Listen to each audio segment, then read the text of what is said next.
님께 영광의 박수 올려드리시겠습니다. 아멘. 아멘. 우리 한번 하나님께 감사의 박수 더 올립시다.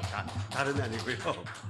방금 우리 예원이 아빠가 봉독한 것처럼 이리로 봐도 하나님이 안 보이고 이리로 봐도 하나님이 안 보이고 도대체 하나님이 뭐 하시는 것인지 출장 가셨는지 주무셨는지 모르겠는 것 같지만은 지금도 하나님은 나를 위해서 역사하시는 하나님, 나를 단련하시는 하나님. 아멘. 그 하나님께 감사의 박수예요. 예. 내 생각에 속지 않으시길 주의 이름으로 축원합니다. 세상의 놀림에 속지 않으시기를 주의 이름으로 축원합니다. 아멘. 오늘 하나님이 우리에게 주시는 말씀은 로마서 8장 1절에서부터 4절까지입니다. 우리가 함께 힘차게 봉독합시다. 시작. 그러므로 이제 그리스도 예수 안에 있는 자에게는 결코 네?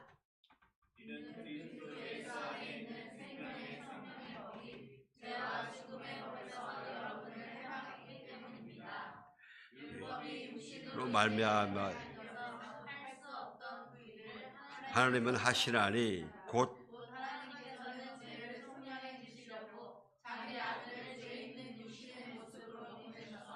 육신 안에서 죄를 심판하셨습니다.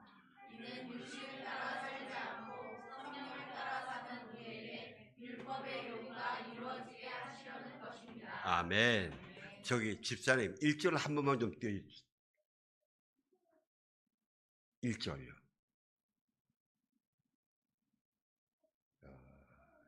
아이 참 여기 결코가 반드시 들어가야 돼요. 난 가끔씩 이게 우리말 성경이죠. 이상하게 이게 하면서 이게 정말 중요한 부분들을 빼는 게 빼고 흔들고 가는 게 지금 좀 항상 마음이 좀 어려워요. 아멘. 그러므로 이제 그리스도 예수 안에 있는 자에게는 결코 정죄함이 없나니. 이 속사람의 싸움, 씨름입니다. 여러분 절대 아까 말씀하신 것처럼 지금 우리 주변 환경이 정말 하나님이 살아계신가? 이 나라가 안전할 것인가? 제대로 굴러가는데 많은 걱정이 있습니다. 걱정을 하고 기도를 하시되 절대 안 된다. 거기에 휘말리지 마시길 주의 이름으로 축원합니다. 거기에 눌려서 끌려가지 마시기 바랍니다.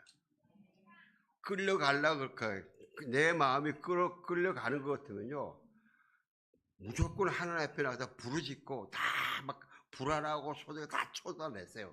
다 쏟아내고 그리고 담대하게 방금 우리 찬양 속에서 욥이 그 극한의 환란 속에서 도대체 하나님이 앞뒤야 그전에는 그렇게 요렇게만 봐도 보이던 하나님이 아무리 찾아봐도 안 보인단 말이죠. 그런데 이게 하나님이 나를 단련하시는 거다. 지금요 우리 환경이 우리 하나님이 우리를 단련하시는 겁니다. 예? 하나님이 나를 단련하시는 거예요. 한 사람 한 사람. 하나님의 단련에서 떨어져 나가지 않으시길 주의 이름으로 축원합니다. 도망가면요 미안합니다. 떨어져 나가는 겁니다. 요새 한국 교회가 신뢰를 잃었다 그래요. 그 세상의 평가를 그렇게 합니다. 우리가 그 교회들이 잘못하는 거 많이 보입니다. 그런데 우리가 정말 두려워해야 될 것은 하나님의 평가예요. 예수님의 평가예요. 예수님의 평가는 한국교회 전체로 안 합니다. 한 사람 한 사람을 합니다. 저 한 사람, 이때에 이동훈이 너는 뭐 했냐? 여러분 한 사람에게 이때 너는 뭐 했냐 말이죠. 세상은 더 빈정거립니다. 오히려 여러분 심지어 같은 예수 믿는 사람들도 빈정거리는 거 아시죠? 열심히 예배하는 거예요. 야, 뭐 이렇게 그렇게 열심히 믿냐? 꼭 그렇게 해야 되냐? 그런 사람 만약 그렇게 이야기를 하면 당신은 지금 그러면 예수님 앞에 서면 당당하겠냐? 너 예수님께 한번 그렇게 질문해봐라. 예수님 꼭 저렇게 믿어야 됩니까? 한번 해보고 진짜 한번 답을 가져와봐라.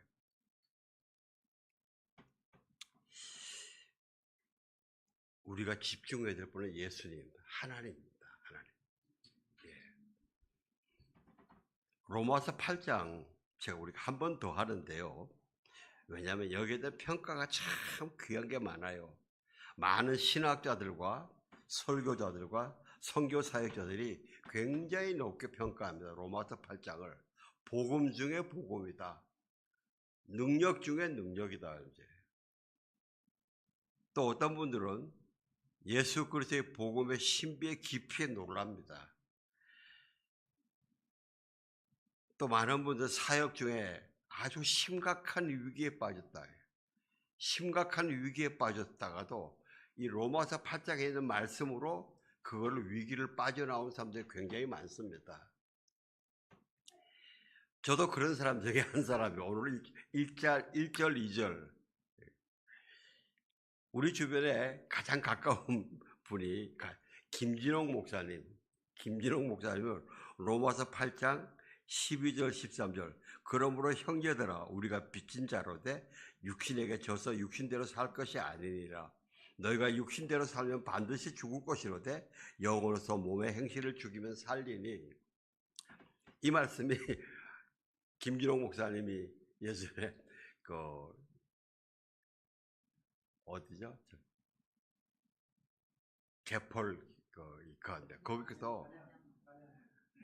거기서 그 같이 갔던 사람들 농부들을 부자로 만들어야지 하면서 이 축산업 돼지 소단지를 만들었었어요.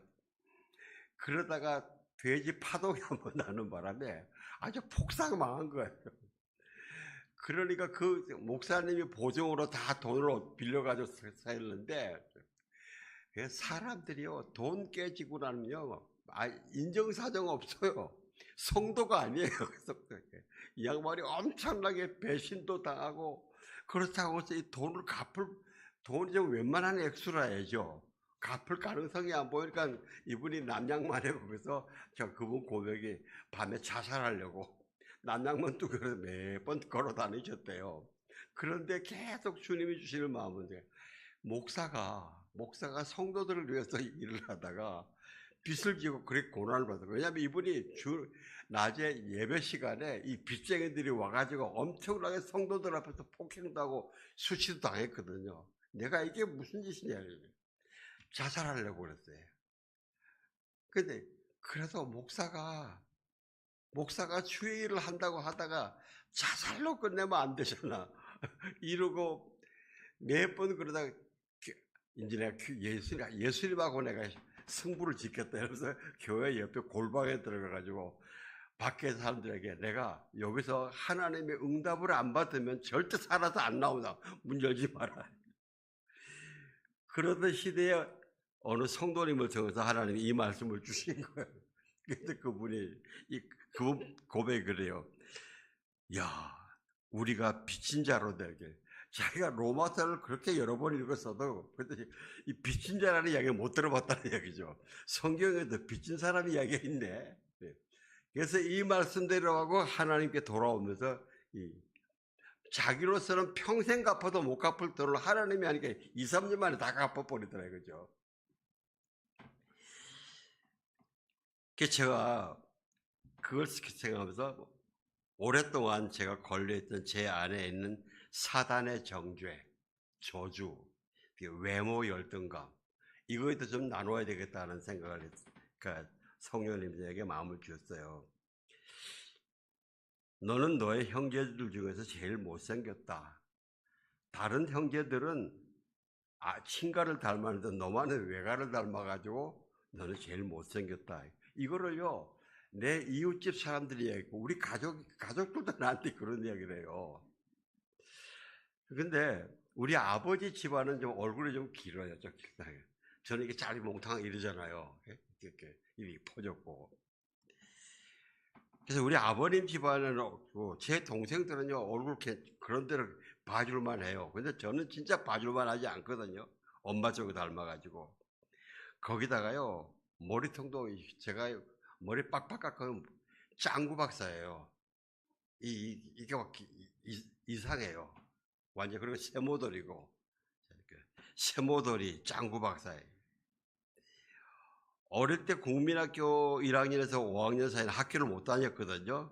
그러니까 천주교 재단에서 운영하는 야학에 다니면서 한글만 배운 거예요.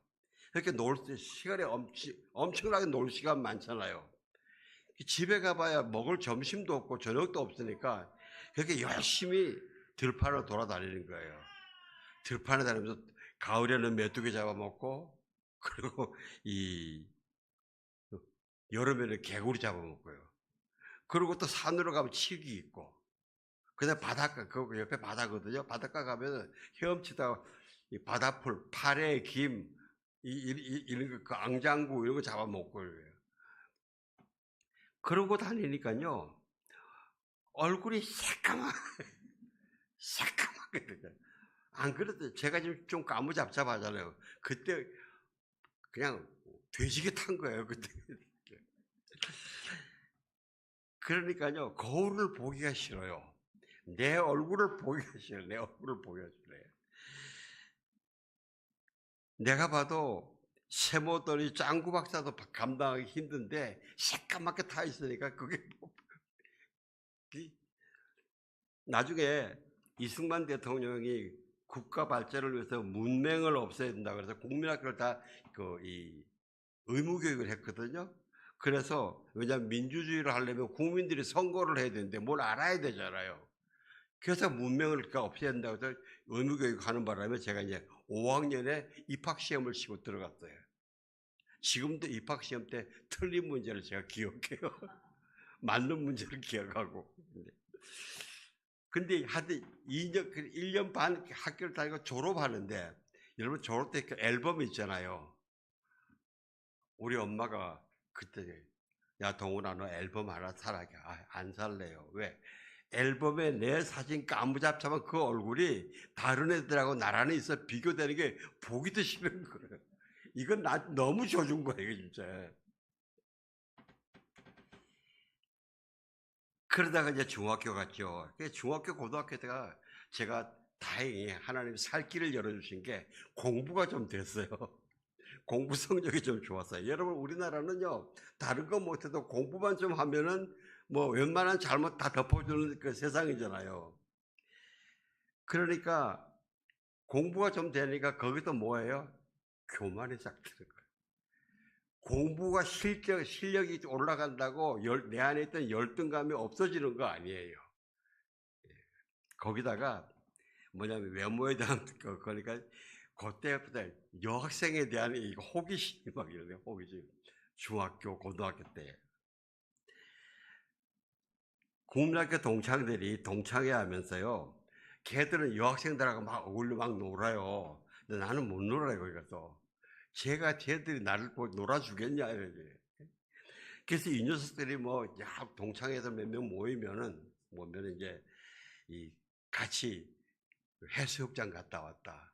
그리고 딸기밭 갔다 왔다. 그러면서, 야, 누구는 어떻더라. 누구는 어떻더라.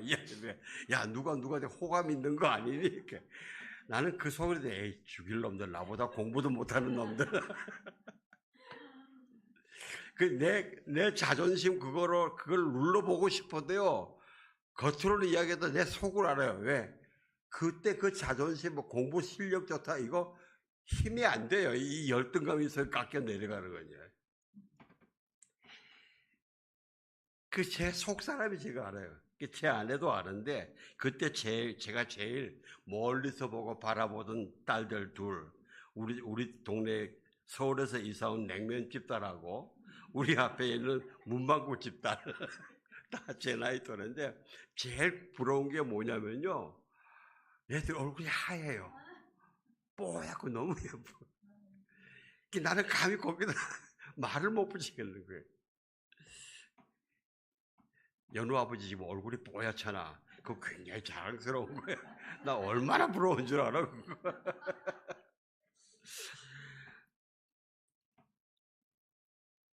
그러면서 이제 대학교를 갔는데 굉장히 머리를 기르잖아요. 얼굴은 안 하얘지고 제 머리가요 곱슬머리 길게 나오는 거예요. 이렇게 웨이브 지면 얼마나 좋아요. 제 곱슬머리 한 바퀴를 돌아요. 이렇게 한 바퀴를 돌아요. 그러니까 뭐냐면요, 여러분 곱슬머리 그러면 뭐라 그래요? 못된 놈 그러잖아요. 제가 좀 뭐라 그러면 어우 저 곱슬머리. 제가 제 고집만 좀 그러면 어우 저 곱슬머리 저. 얼마나 곱슬인가 하면요, 이게 뱅글 도니까요, 여기에 옛날에 500원짜리 동전 있잖아요, 여기다 넣고 흔들어도 안 떨어져요 이게요. 그러니까 머릿속에 온갖 먼지만 심지어 이만한 돌멩이도 얹어서 바람이 있는 거예요. 그러니 뭐 대학교 때 미팅을 가봐야 옷을 입고 내가 거울을 보니까 아유 그 나물에 그 밥에 내가 이렇게 하고 와서 이화여대생들하고 미팅을 하는데 이렇게 서울대라고 다른 대학은 또 안 하거든요. 이대 뭐 숙대 이대하는데 아휴 한심해요. 이렇게요 열등감이 깊이 뿌리를 내리니까요 마음속에 막 울분이 일어나요. 울분이. 그리고요 감정의 컨트롤이 안 돼요. 그리고 쉽게 짜증을 내요. 이거를 제일 나중에 제일 많이 피해받는 사람 누군지 아세요? 딴 사람 아니에요. 내 마누라가 제일 피해받고 내 아들이 제일 피해를 받아요. 예. 밖에 나가면요 소리를 안 질러요. 왜? 밖에는 내가 소리 질러도 되는데 아니거든요. 밖에서 기죽은 듯이 있죠. 나이스한 척하고 지나가요. 근데 그 울분이 집에 들어오는 거예요. 이제. 그러니까 밖에 나가서 바르게 표현을 못하니까 나에게 좋은 아이디어가 있고 좋은 기회가 있어도 말을 안 해요. 그 공부 시간에도 수학 문제 풀 때 어떤 때는 보면 애들 하는 거 보고 에휴 선생님들이 칠판에 써놓고 나와서 풀으라고 그러잖아요. 그러면 에휴 저것도 못 풀어? 그러면서 나는 안 나가는 거예요. 예? 교만각 열등이 오락가락 하는 거예요.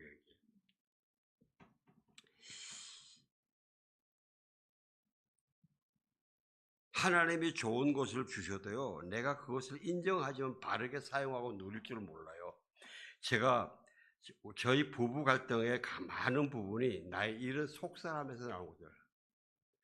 정리되지 못한 치료하지 못한 속사람에서 나오게 해요. 상대방은요 원인을 잘 몰라요. 그러면서 황당하게 당할 때가 많죠. 제가 또 말은 잘하거든요. 근데 말 잘하는 게 궤변이야 궤변. 내가 틀린 거를 틀렸다고 인정을 하면 되는데 그놈의 그런 꼴난 자존심 때문에 그거 틀렸다고 말을 하기 싫은 거예요. 그리고 소리만 질러. 딴 데 이유를 갖다 붙여. 이게 궤변이지 딴 게 있나요 이게?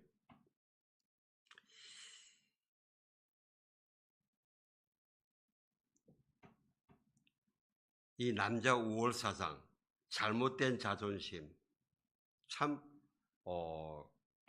제 가족들의 제 아들이 괴로움을 많이 당했어요. 하나님이 주시는 생명의 기회도 붙잡지 못하죠. 제가 어릴 때에 동네 교회에서 옛날에 새벽종을 쳐요. 새벽종을 치고 그다음에 일요일날 저녁에는 황혼이 될 때 저녁 예배 종을 쳐요. 근데 그 소리를 들으면 제 영혼 속에 지금 생각하면 뭔가 아득하게 저기서 나도 가야 되는데 저기를 가야 되는데 가고 싶다 하는 그런 생각이 들었어요. 근데 그게 뭔지 몰랐었어요.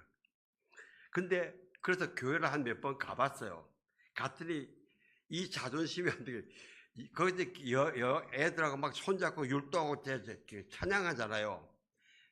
나하고 손잡은 옆에 여자애가 내가 봐도 별로 못생겼지만 얘가 나를 손잡은 걸 좋아할까? 그래서 찬양하고 막 그러면은 옆에 사람만 보고 자꾸 멀리 이렇게 보잖아요. 그게 당연히 보는 건데 내 속에는 얘가 내가 못생겼다고 나를 안 보고 저기 멀리 보는구나. 제가요, 40살 때 예수 제자 훈련 학교에 들어갔는데, 지금은 천국 가서 잭 윈터라는 분이 저를 보면서 손을 놓고 기도하셨는데, 내가 너를 2번 불렀는데 네가 순종하지 않았다. 그러나 이제 네 속에 순종하려는 것이 보여서 내가 너를 불렀다. 그러시는 거예요. 그래서 제가, 아니 주님, 언제 저를 2번 부르셨어요? 저는 듣지도 못했는데요. 아니 주님, 저를 부르시려면 제가 알아먹게 불러주셔야죠.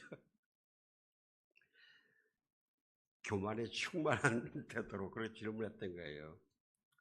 다행히 그 40살 때부터 예수님이 나를 찾아오셨고 내 마음을 두드리실 때에 제가 저의 죄를 인정하고 마음을 열고 영접을 했을 때 제가 주님이 저 안에 들어오신 거 제가 기억해요. 딱 그 순간에 딱 여기에 요만한 평안의 공간이 들어온 거예요. 그때 제가 굉장히 불안한 상태에서 영접을 했는데 평안히 이해할 수 없는 그런 평안이 있었어요.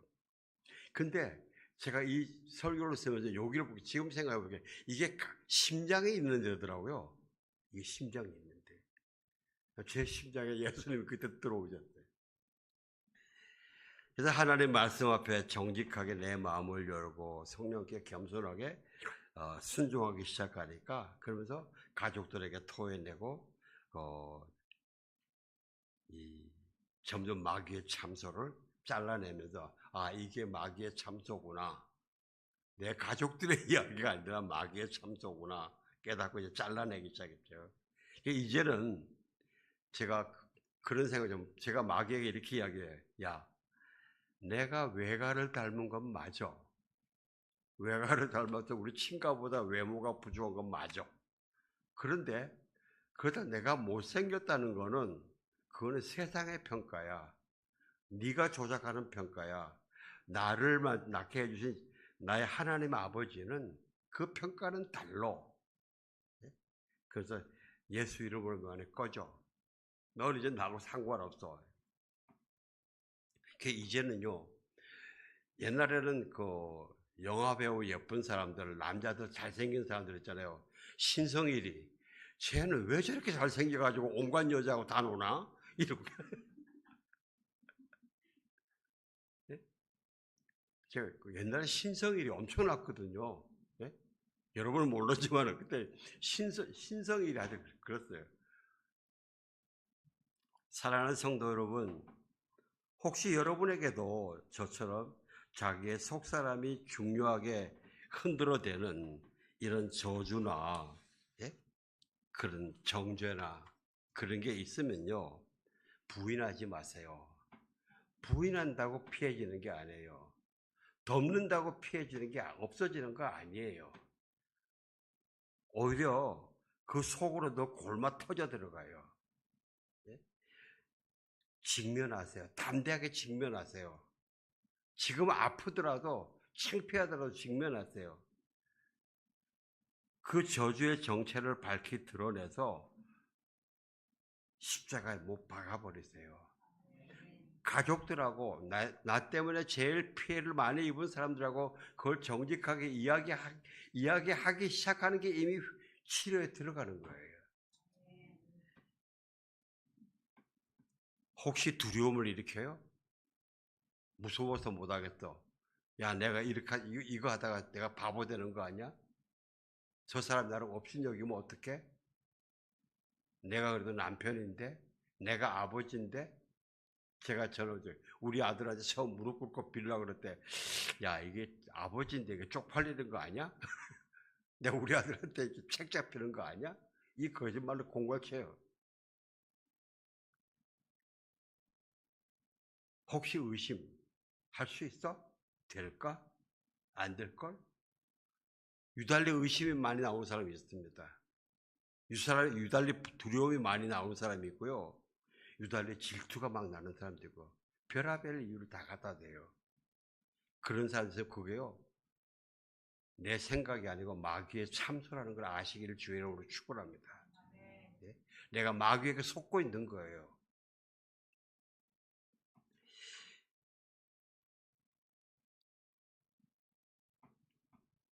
정체를 드러내 가지고요. 예수 이름으로 잘라 버렸어요. 여러분 우리가 에베소 6장에 보면요. 영적 싸움에서 모든 일에 믿음의 방패를 가지고 이것으로 악한 자의 모든 불화살을 소멸시켜라. 불화살을 소멸. 여러분 이게요. 이 그림으로 보면 옛날 전쟁을 보면요. 성을 점령하려고 그러잖아요. 성을 점령하려면 옛날에는 비행기가 이런 게 없으니까 어떡합니까? 멀리서 포탄을 던지든가 그 다음에 불화살을 보내요. 이 불화살을 보내면 성 안에 있는 것들이 불타기 시작하면 그 다음에 그 안에 있는 사람들이 막 혼돈하지 않습니까? 그러면서 점령을 합니다. 이와 마찬가지입니다. 우리도 내 마음의 성벽이 견고하게 서져 있어야 되는데 이걸 허물려고 그러면 내 속사람을 뒤집어 버려요. 분노로, 불안으로, 두려움으로 뒤집어. 이거 뒤집히면 금방 나겠다.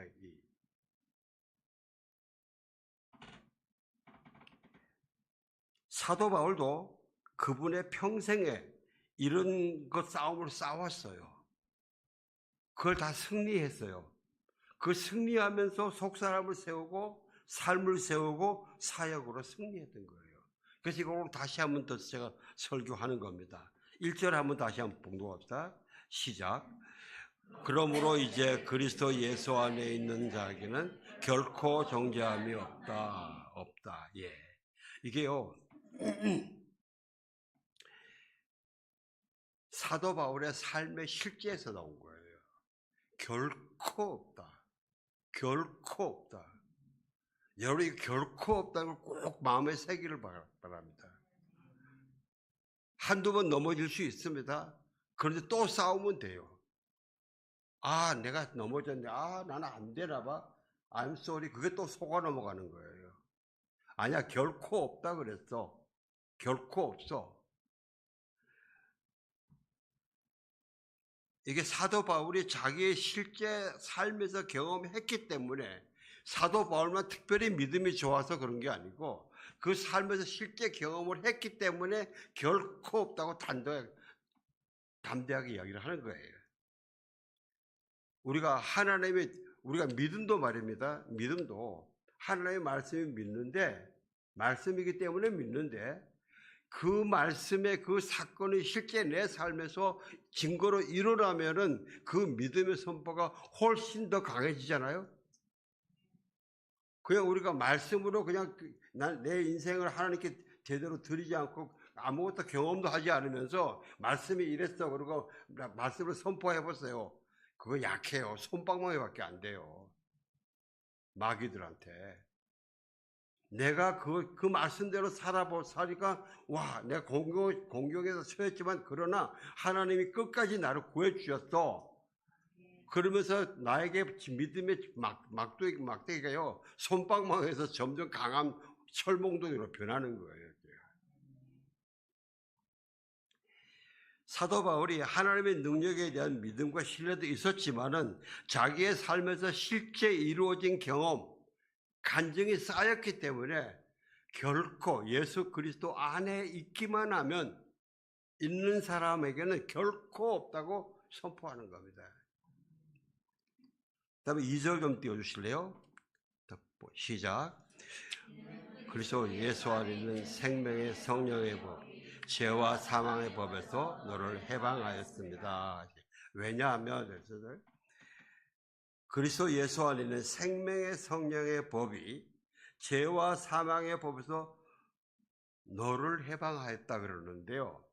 이게 히브리어 성경을, 헬라어 성경을 원문 번역을 살피면은 다른 게 두 가지가 있어요. 그걸 제가 좀 말씀드리려고 해요. 원문에는요, 헬라어에는요, 그리스도 예수 안에 있는 생명의 성령의 법이 나를 해방하였다예요. 나를 해방하였다. 바울이 너를 아니고 나를 해방하였다. 이게 영어 번역에도 나를 돼 있는데 이상하게 한글말 성경에만 너를 해방하였다 이렇게 된 거예요. 물론 궁극적으로는 같지만은 그러나 바울이 이 말씀을 선포하는 것에 대한 확신, 그 강도에 나타내려면 나를 해방하였다 이걸 해줘야 돼요. 아, 바울이 그렇게 이겼구나.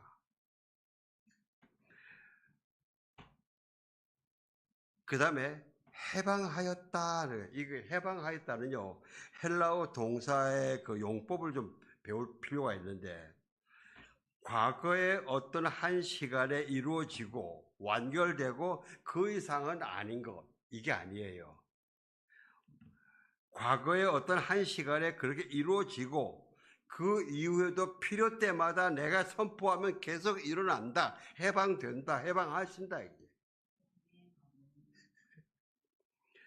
마귀가 비난 정죄로 나를 또 올가매려고 시도할 때마다, 내 육신 속의 죄와 사망의 법이 나를 죄와 사망을 끌고 가려 할 때마다 내 속에 있는 예수 그리스도 이름으로 믿음으로 선포하면은 그럼 또 이게 또 해방된다는 거죠. 나를 해방시켜 주신다는 거예요.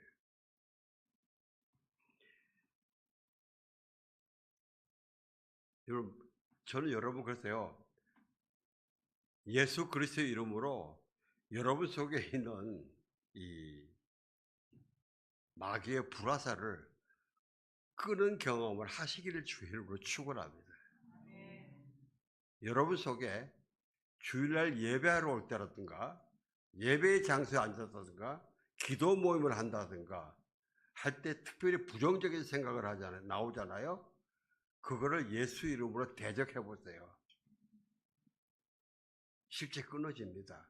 이게 끊어진 걸 경험해야 아, 예수님의 그 말씀이 진짜구나. 이게 내 마음에 확실히 믿음으로 와 닿아요. 마치 이 싸움은요, 여러분 옛날에 우리 요즘은 없는데 길가에 두더지 잡는 거 있잖아요. 평가고 꽝 때리고, 그럼 저기 또 나오니까 꽝 때리고, 그런 거예요. 이게 마귀의 참소가 여기서 확 하면 꽝 때려요. 그렇게 하면 쏙 들어가잖아요. 그 옆에서 또 요런 꽝 때리는 거예요. 여러분, 이게 영적인 싸움이에요. 나의 속사람의 싸움이에요. 영적 싸움은 마귀가 나를 공격할 때 마귀를 때려 잡아 죽여가지고 다시는 공격 못하게 없애는 거 아닙니다. 없애는 거 아닙니다. 귀신은 죽일 수가 없어요. 단지 내가 나한테 공격하는 걸 따라서 못하게만 하죠.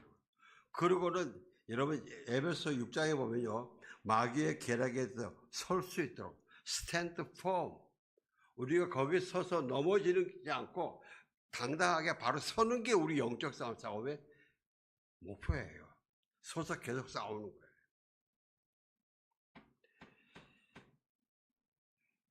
삼 절 4절 좀 띄워주세요. 같이 봉독합시다. 시작. 율법 약하여 할 수 없는 그것을 하나님은 하시나니 곧 죄를 인하여 자기 아들을 죄 있는 육신의 모양으로 보내어 육신의 죄를 정하사 육신을 쫓지 않고 그 영을 따라 행하는 우리에게 율법의 요구가 이루어지게 하려 아멘. 예. 어떻게 그런 승리가 가능하냐? 나는 내 육신이 죄로 연약해서 할 수 없더라겠죠. 그것을 싸워서 밟아서 이길 수가 없다는 거죠. 그런데 하나님이 하셨다. 어떻게? 하나님의 아들 예수님을 나 대신 그 죄 정죄하셔서 십자가에서 죽으심으로 내가 갚아야 될 죄의 값을 예수님이 갚으시고 그걸 믿고 선포하는 자들에게 그것이 율법의 요구가 이루어지게 해주셨다.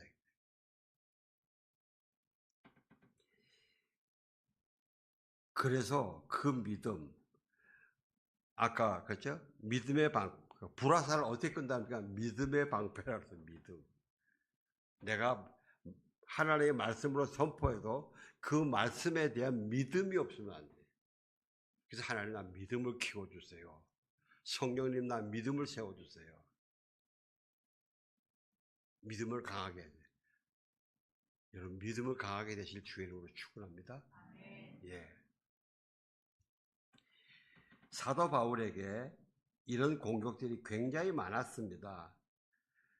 때로는 바울의 속사람을 직접 공격하기도 하고 사람들을 통해서도 공격하고 막 그랬어요. 그러나 바울이 그때마다 거기에 지지 않고 내 속에 있는 예수 그리스도의 이름으로 대적하고 밟아 누르고 그리고 담대하게 십자가를 지고 예수님 따라간 거예요. 여러분 우리가 이 지금 믿음의 길에서 있지 않습니까? 우리가 이 모든 이 어려움들을 뚫고 나가려면은 이 성령님이 이렇게 함께 해주시는 성령님의 팀의 능력이 아니면 안 됩니다. 이걸 붙들어야 돼요. 제가요, 제 간증을 또 하는데, 필리핀에 있을 때는요, 제가 죽으면 죽으리라. 이 공산당 암살 조직들하고 마주쳐서 영적 싸움도 하고 그랬었어요. 근데 그때는 죽는 게 별로 안 두려웠어요. 이러다가 죽으면 가지. 근데 요새 한국 들어와서 너무 편하게 사니까 죽는 게 두려워졌어요.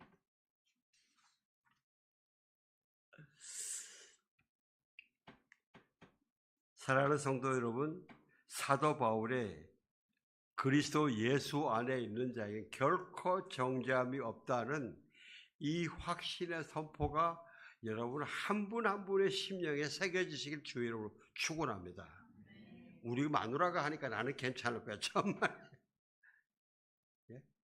우리 아버지가 하니까 괜찮을 거야. 한 사람 한 사람입니다. 한 사람 한 사람. 사도 바울에게 참 아픈 상처가 있었는데 그게 뭐냐면요. 자기가 처음에 예수 그리스도인으로 박해한 거예요. 교회를 박해하고 많은 사람을 불러 죽이겠어요. 물론 그가 그때 몰라서 그랬어요. 자기는 그게 정말 하나님을 바르게 섬기는 길이라고 생각해서 했어요. 근데 그가 다메섹 도상에서 예수님을 만나고 나니까 얼마나 기가 차겠어요. 자기가 그 기독교 예수님을 믿는 사람들을 핍박하고 잡아 죽게 만들었습니까? 물론 그가 얼마나 많이 회개했겠어요. 하나님께 정말 철저히 회개하고 용서를 구함을 받았죠. 그래도요, 마귀는 그걸 인정을 안 해요. 악한 자들이 인정을 안 해요. 여러분, 하나님의 사람과 마귀에 속한 사람이 하는 행동에 다른 게 이거예요. 하나님에 속한 사람들은 하나님 앞에 자백하고 했냐? 그래. 수고 많았다. 축하한다. 축하해 주는데 마귀에 속한 사람 에이 네가 뭐 설마 그랬겠어? 그게 뭐 약발이 있냐? 너 아직까지 뭐 제대로 완전하지 않잖아. 이거는 마귀에게 속하는 거예요.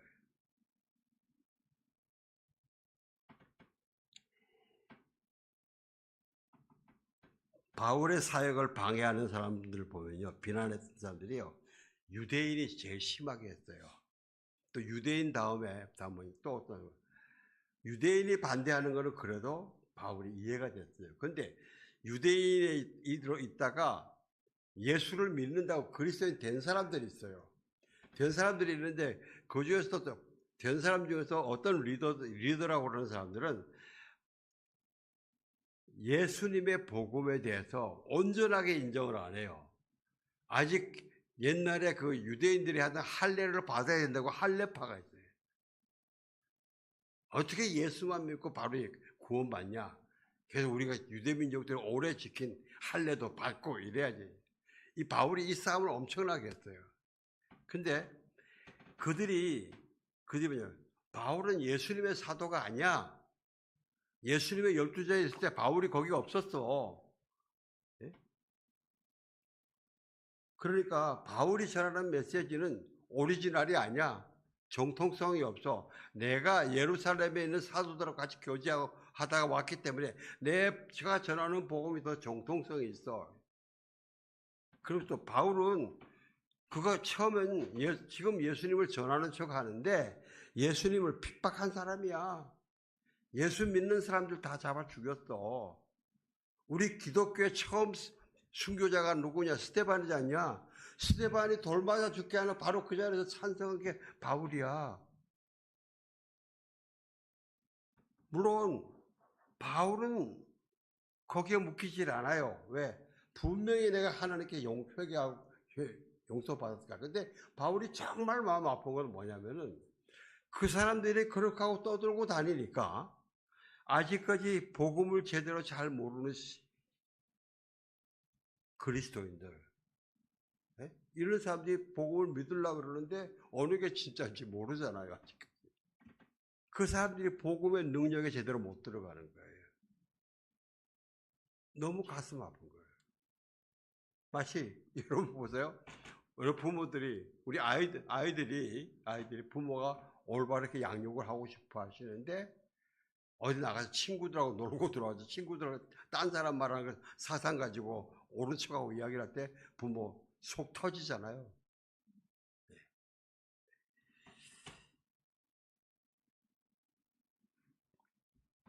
전에 아마 어떤 바울 이야기를 영화로 만든 작품이 있었는데 그 장면에 제가 마지막 장면이 딱 기억이 나요.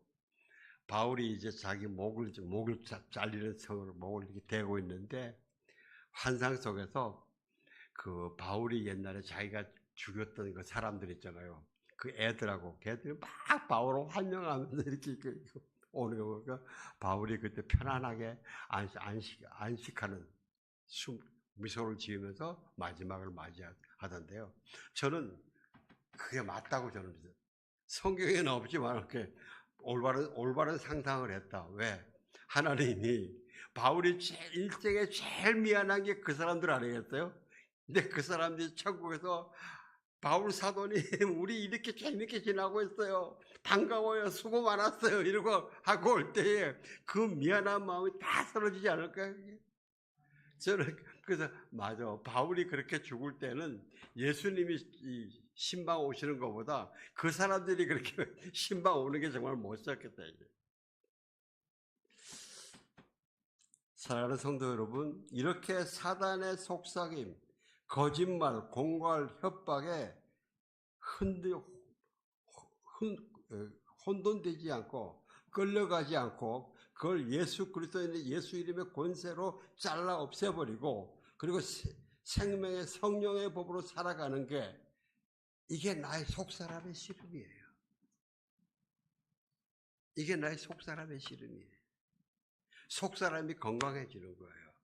진짜 성령의 사람 돼가는 거예요. 성령의 열매를 맺는 사람이 돼가는 거예요.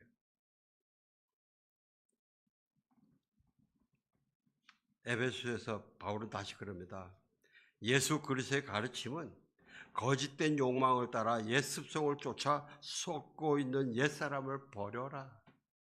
옛사람을 잘라버려라 말이죠. 거짓된 욕망 따라가는 거. 썩어지던 옛사람. 그걸 자꾸 다시 부추겨서 나를 뒤집어 놓으려고 만드는 그것들을 잘라라 말이죠. 얄짤없이 잘라라. 여러분 그랬어요. 그리스도인은요, 그냥 나이스한 사람 아니에요. 예. 나이스한 사람. 이것도 아니고, 저것도 아니고, 요새 화합? 웃기지 말라 그랬어요. 거짓하고 타협하면 무슨 화합이에요? 참된 진리의 화합은 하나님과의 화합이에요. 예수님의 십자가 아래서의 화합이에요. 함께 십자가 안에 같이 죽지 않으면 화합이 없어요. 이룰 수가 없어요, 그건요. 그리고 심령으로 새롭게 돼. 완전히 내 안에 있는 죄와 사망의 법은 완전히 폭삭되어 있고 생명의 성령의 법은 막 살아있는 이런 사람으로 되어라. 그러면서 하나님을 따라서 의와 진리의 거룩함으로 지으심을 받은 새 사람을 입으라. 내 속에 있는 이 죄와 사망의 법을 완전히 박살내 깔아서 발로 밟고 있어야 내가 생명의 성령의 법으로 갈 수가 있지. 아직 요거를 즐기는 마음이 있는데 이쪽으로 가지겠어요? 그게 바울이 그럽니다. 그러면서 새 사람을 입는 거를 몇 가지 사례로 거짓을 버려라. 다른 사람과 진리를 이야기해라. 그리고 화를 내어도 죄를 짓지 말게. 화를 낼 수 있어요. 예? 근데 화를 내도 죄를 짓지 마라. 여러분 절대 부부간에, 부모와 자녀간에 화가 나는 일이 있으면은 싸우더라도 밤을 넘기지 마세요. 별로 아멘 안 하시네. 예? 밤을 넘기지 마세요. 그게 왠 줄 아세요? 그게 뭐 화가 벌어질 수 있어야 되겠지. 내가 이렇게 화가 나는데 어떻게 좀 버려요? 그게요, 마귀에게 틈을 주는 거예요. 내가 마귀에게 틈 준다 그러면 얼마나 바본 줄 아시죠? 물론 제가 이렇게 말씀드리는 저도 엄청나게 바보짓도 많이 했어요.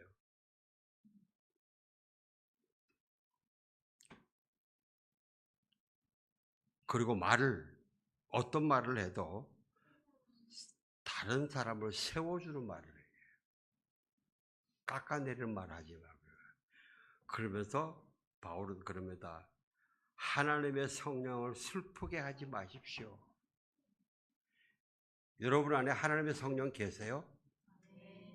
하나님의 성령을 슬프게 하지 마십시오. 그리고 성령께 민감하십시오. 왜냐하면 성령님은 슬퍼하는데 나는 나는 내 마음대로 하고 앉았고요. 그 성령님의 생명의 법 안에 있는 게 아니죠. 예. 이깁시다. 예? 이깁시다. 이게 속사람이 승리하는 거예요. 예. 도전하시고, 예. 기도하겠습니다. 하나님 감사합니다. 우리에게 결코 정죄함이 없는 생명의 성령의 법을 주셔서 감사합니다. 아버지, 이 생명의 성령의 법으로 결코 지지 않고 넘어져서도 포기하지 않고 반드시 일어서서 승리의 삶을 주님께 선물로 드리겠습니다. 함께하여 주시옵소서. 예수님 이름으로 기도합니다. 아멘. 다 함께 일어나셔서 봉헌 찬송 드리겠습니다.